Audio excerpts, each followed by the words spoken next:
পৃথিবীতে কবিতা পড়ে কেউ সৎ হয় না, উপন্যাস পড়ে কেউ সৎ হয় না। তুমি একটা মানুষ দেখাইতে পারবে না যে কোনো সাহিত্য পড়ে সে তার নিজের জীবন দর্শন পরিবর্তন করেছে।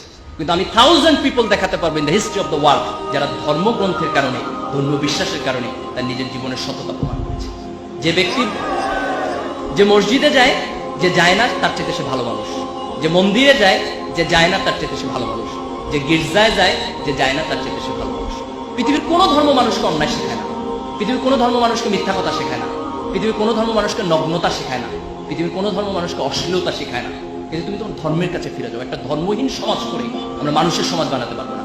আজকে পাশ্চাত্য সমাজ তো মানুষের সমাজ নাই, এটা অমানুষের সমাজ হয়ে গেছে, ভয়ঙ্কর অমানুষের সমাজ হয়ে গেছে।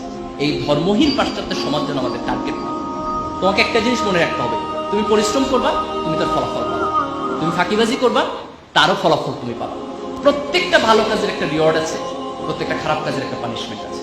আমি দুইটা ধর্মের দুইটা মাইথোলজি থেকে দুইটা কোট করে আমি আমার বক্তব্য শেষ করব। হিন্দু ধর্মের একটা গল্প আছে এরকম যে তাদের একজন রাজা ছিলেন, মোস্ট প্রবাবলি তার নাম ছিল গান্ধারী। একটা যুদ্ধে তার অনেকগুলো সন্তান মারা গেছে। তো সে ঈশ্বরকে প্রশ্ন করলো যে ঈশ্বর, তুমি আমাকে এত বড় পানিশমেন্ট কেন দিলে যে আমার সব সন্তান একটা যুদ্ধে মারা গেল? আমি তো এরকম কোনো অন্যায় করি নাই, আমার যতটুকু মনে পড়ে আমি আমার জীবনে জাতীয় কোনো সিন, কোনো ক্রাইম আমি করিনি। ঈশ্বর তাকে বলতেছেন যে তুমি ছোটবেলায় যখন খেলাধুলা করতেছিলে, তো একদিন খেলার ছলে কিছু প্রজাপতি মেরেছে, প্রজাপতি মেরে তুমি তোমার গলায় মালা বানিয়েছে। বলছে ওই প্রজাপতি মারার পানিশমেন্ট হিসেবে আমি তোমার সন্তানকে এই যুদ্ধ হত্যা করেছি। সে হচ্ছে আমি তো এটা খেলার ছলে করেছি। ঈশ্বর বলতেছে আমিও এটা খেলার ছলে করেছি। This important. সে তার ছোটবেলায় একটা জীবকে হত্যা করেছে, হয়তো বুঝে নাই, but that wrong did punishment হিসেবে তার জীবনে ফেরত এসেছে।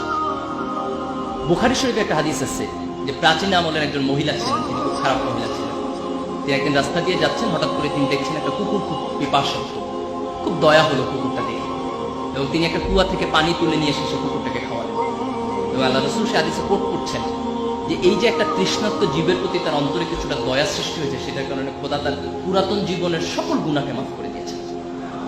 That was a very small ভালো কাজ, খুব ছোট্ট একটা ভালো কাজ, কিন্তু সেই ভালো কাজটা খোদার আরশে গিয়ে অনেক বড় হিসাবে তার কাছে প্রতিদান হিসাবে ফেরত এসেছে।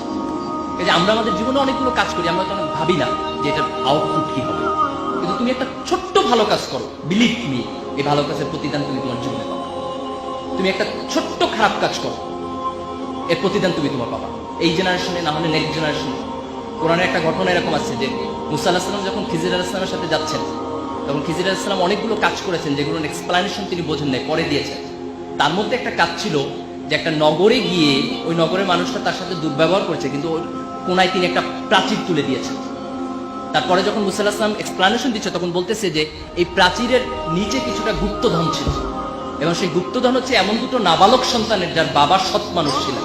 এই জন্য আল্লাহ তাকে বলেছেন তুমি ওই সৎ মানুষের সন্তানের জন্য এই সম্পদটাকে রেস্ট্রিক্ট করো, এটাকে সংরক্ষণ করো। তার মানে তার বাবার সৎকর্মের জন্য তার সন্তান বেনিফিটেড হচ্ছে। দ্যাট মিনস তুমি তোমার ভালো কাজের রিওয়ার্ড যেমন পাবা, তোমার খারাপ কাজের পানিশমেন্ট হবে। এটা হয় থার্ড জেনারেশনে, না হয় সেকেন্ড জেনারেশনে, না হয় থার্ড জেনারেশনে। এটা যে সবসময় মরণের পরে হবে দ্যাট ইজ নট ইম্পর্টেন্ট। মরণের পর তো হবেই, সেটি পৃথিবীতেও হবে। যে এই মানুষের জীবন যখন এই ধর্মবোধের জায়গা থেকে, অ্যাকাউন্টেবিলিটির জায়গা থেকে সরে যায়, তখন মানুষের মধ্যে কোনো নৈতিকতা থাকবে না, মানুষের মধ্যে কোনো বোধ থাকবে না, মানুষ বেপরোয়া হয়ে উঠবে। এবং সেই বেপরোয়া মানুষ শিক্ষিত হলেও কিছু যায় আসে না, সে বেপরোয়া মানুষ এ প্লাস পেলেও কিছু যায় আসে না। কারণ আমাদের সোসাইটি আমরা দেখেছি যে আমাদের অনেক শিক্ষিত মানুষ আজকে করাপশন করছে, অনেক শিক্ষিত মানুষ আজকে দেশের সম্পদকে বিক্রি করে দিয়েছে দেশের বাইরে। এই যে দিস ইজ ইম্পর্টেন্ট যে আমরা গ্লোবালাইজেশনের যুগে আমাদের কোয়ালিটি ডেভেলপ করার পাশাপাশি এই অ্যাকাউন্টেবিলিটির জায়গা থেকে মানুষের প্রতি ভালোবাসা, জীবনের প্রতি ভালোবাসা, জীবের প্রতি ভালোবাসা, এক ধরনের নৈতিকতা বোধ, এক ধরনের ধর্মবোধ, যে কোনো ধর্ম, ফেইথ বেস অ্যাপ্রোচ। তুমি ঈশ্বরকে বিশ্বাস করো, আল্লাহকে বিশ্বাস করো, গডে বিশ্বাস করো, does not matter, but you must believe, you must practice whatever your religion is. You must have the sense of the accountability, যে ভালো কাজ করলে এটা একটা ভালো কিছু পাবা, তোমাকে এটা এনকারেজ করবে। একটা খারাপ কাজ করলে তোমার পানিশমেন্ট হবে, ভয় তোমার মধ্যে থাকতে হবে। এই দৃষ্টিভঙ্গি যখন আমাদের জীবনকে নিয়ন্ত্রণ করবে, তখন সত্যিকার অর্থে আমরা একটা ভালো সমাজ করতে পারবো।